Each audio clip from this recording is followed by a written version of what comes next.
Welcome back my YouTube channel RDS English में आप सभी लोगों का स्वागत है। आज का टॉपिक है use of is am are, यानी कि आज हम लोगों को इज एम आर के बारे में अध्ययन करना है। तो यहां पे सबसे पहले जानेंगे कि इज एम आर होता क्या है। तो यहां पे इज एम आर की बात करते हैं तो इसको बोला जाता है हेल्पिंग वर्ब। हेल्पिंग वर्ब का मतलब होता है सहायक क्रिया, यानी कि इज एम आर को बोला जाता है हेल्पिंग वर्ब और इसका मतलब होता है सहायक क्रिया जो मेन वर्ब की सहायता करते हैं और इससे टेंस की पहचान होती है। इसको बोला जाता है हेल्पिंग वर्ब यानी कि सहायक क्रिया। तो किसी भी सेंटेंस में सहायक क्रिया यानी कि इज एम आर हो या कोई भी हेल्पिंग वर्ब हो, उसका यूज क्यों करते हैं? क्योंकि वह सहायक क्रिया जो है वह किसी भी सेंटेंस को पूर्ण करता है, यानी कि सेंटेंस को कंप्लीट करता है। इसलिए हम किसी भी सेंटेंस में इज एम आर का प्रयोग करते हैं। जैसे अब यहां पे एक एग्जांपल है कि राम पटना से आ रहा है। राम पटना से आ रहा है। तो यहां पे है की बात करते हैं, यानी कि हेल्पिंग वर्ब जो है वह हिंदी के वाक्य के अंत में आते हैं और अंग्रेजी के बीच में, यानी कि सब्जेक्ट के तुरंत बाद। तो यहां पे राम पटना से आ रहा है, राम पटना से आ रहा है तो है की बात करते हैं तो इसे बोलते हैं हेल्पिंग वर्ब।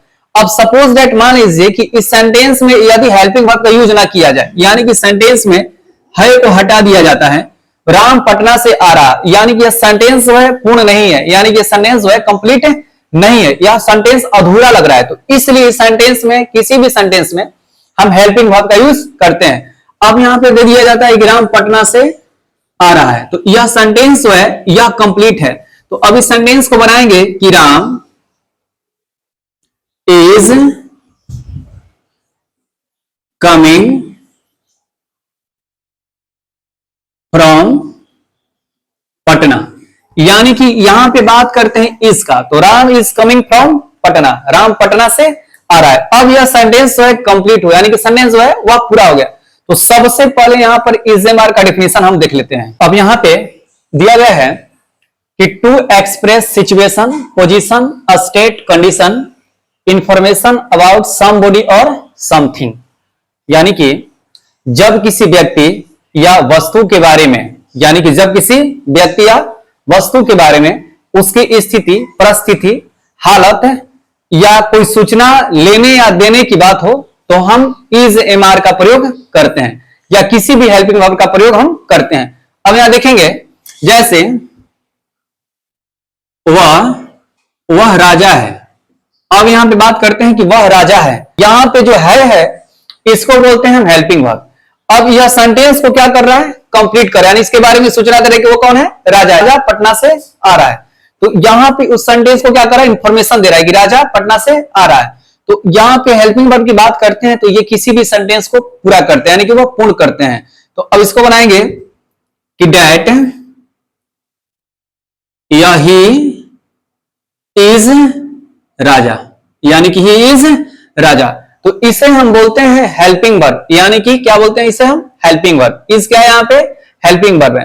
तो इज एम आर यानी कि हेल्पिंग वर्ब की बात की जाए तो हेल्पिंग वर्ब का मतलब होता है सहायक क्रिया। यहां पे वह राजा है तो बनाएंगे डेट या ही इज राजा, तो इसे बोलते हैं हम सहायक क्रिया यानी कि हेल्पिंग वर्ब। यदि हेल्पिंग वर्ब की संख्या की बात की जाए, अब यहां देखेंगे नंबर ऑफ हेल्पिंग वर्ब, यानी कि नंबर ऑफ हेल्पिंग वर्ब यानी कि सहायक क्रिया की संख्या। तो यहां पे सहायक क्रिया की संख्या बात करते हैं तो इसकी संख्या जो है वह 13 होता है। इसकी संख्या कितना होता है? 13 होता है। यहां पे हेल्पिंग वर्ब की बात की जाए तो हेल्पिंग वर्ब का मतलब होता है सहायक क्रिया। अब is am are, have, has, do, does, did, had, was, were, will and shall, इसकी संख्या 13 होता है और इसको बोला जाता है हेल्पिंग वर्ब यानी कि सहायक क्रिया। अब यहां पे बात करते हैं इज एम आर की, तो ये जो है यहां से लेकर के और यहां तक ये यूज होते हैं प्रेजेंट टाइम में, यानी किस टाइम में यूज होते हैं? प्रेजेंट टाइम में। और यहां से लेकर के यानी कि डिड, हैड, वाज और वर की बात करते हैं तो ये यूज होते हैं पास्ट टाइम में, यानी कि पास्ट टाइम में। इसमें एक वर्ब भी हो जाएगा जो यहां पे लिखा हुआ है। इसके बाद विल और शैल की बात करते हैं तो इसका यूज होता है फ्यूचर टाइम में। अब यहां पे ध्यान देंगे कि 13 हेल्पिंग वर्ब की संख्या होता है जिसमें is, am, are, have, has, do, does इसको यूज किया जाता है प्रेजेंट टाइम में। बाकी डिड, हैड, वाज और वर का जो यूज होता है वह होता है जिसका पास्ट टाइम में, यानी कि इसका यूज होता है पास्ट टाइम में होता है। और विल एंड सेल का यूज होता है वह फ्यूचर टाइम में होता है। अब यहां पे अब इज, एम, आर के बारे में थोड़ा देख लेते हैं। इसका मतलब क्या होता है, जैसे इज, पहला नंबर है इज, तो इज का मतलब होता है। इसका यूज जो होता है वह किसी भी सब्जेक्ट सिंगुलर के साथ किया जाता है। नंबर दूसरा है एम, एम का मतलब होता है हूं, तो आई के साथ केवल एम का प्रयोग किया जाता है। इसके बाद नंबर तीसरा है आर, आर का मतलब होता है हैं, जो इसका यूज जो होता है सब्जेक्ट प्लूरल के साथ किया जाता है। तो ये होता है use of is, am, are का प्रयोग। अब यहां पे कुछ और डिटेल देख लेते हैं। अब यहां पे सबसे पहला रूल के बात करते हैं। ही, सी, इट, दिस, दैट तथा अन्य सब्जेक्ट सिंगुलर के साथ इज का प्रयोग किया जाता है।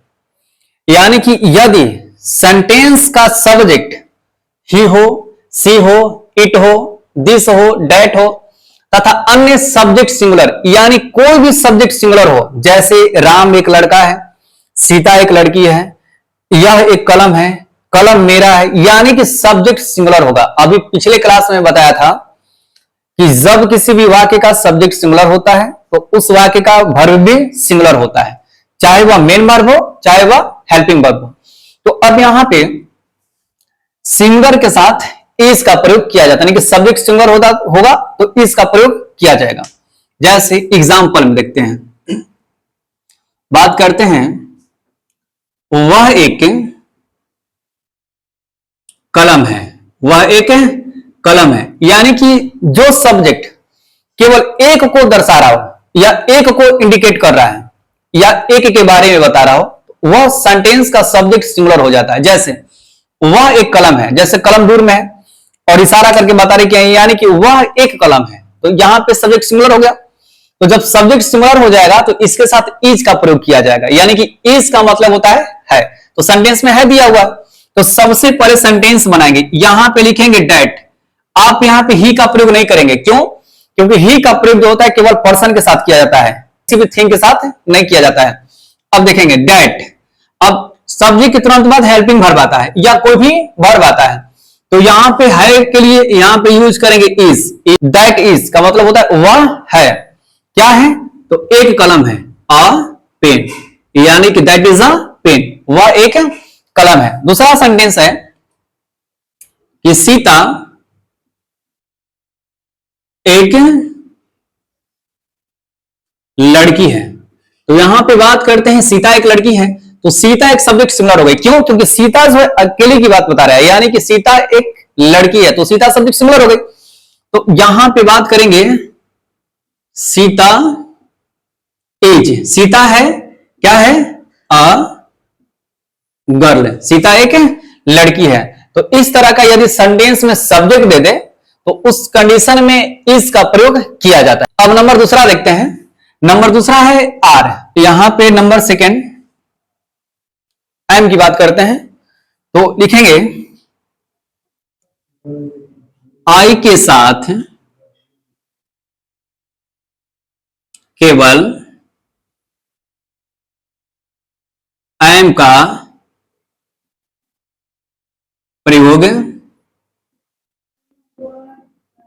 किया जाता है, यानी आई के साथ केवल एम का प्रयोग किया जाता है। एम जो है या एम एक हेल्पिंग वर्ब है।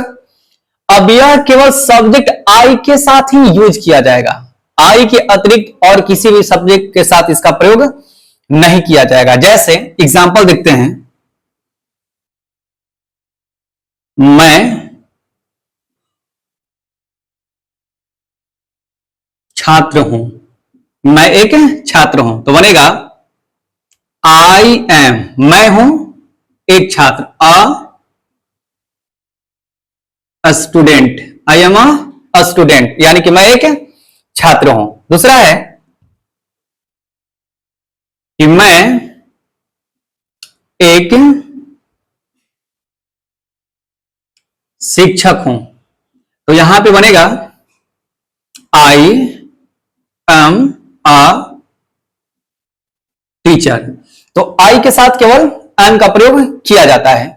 नेक्स्ट है तीसरा। अब तीसरा की बात करते हैं। लिखा हुआ है रूल नंबर 3 देखेंगे, you, we, they, these, those तथा अन्य प्लूरल सब्जेक्ट के साथ आर का प्रयोग किया जाता है। यानी कि जब सेंटेंस में सब्जेक्ट प्लूरल होगा तो उस कंडीशन में आर का प्रयोग किया जाता है। जैसे एग्जाम्पल देखेंगे, तुम एक लड़का हो, तुम एक लड़का हो, तो करेंगे यू आर अ बॉय। वे लोग छात्र हैं, कहेंगे दे आर स्टूडेंट्स। तो यहां पे जब सब्जेक्ट प्लूरल होगा तो उस कंडीशन में हम आर का प्रयोग करेंगे, जब सेंटेंस में है लिखा होगा तब। अब कुछ यहां पे प्रैक्टिस देख लिया जाता है। इज एम आर, यहां पे देखेंगे कुछ प्रैक्टिस दिया गया है इज एम आर रिलेटेड। पहला नंबर है कि मोहन मेरा छात्र है, मोहन मेरा छात्र है। तो सबसे पहले करेंगे मोहन,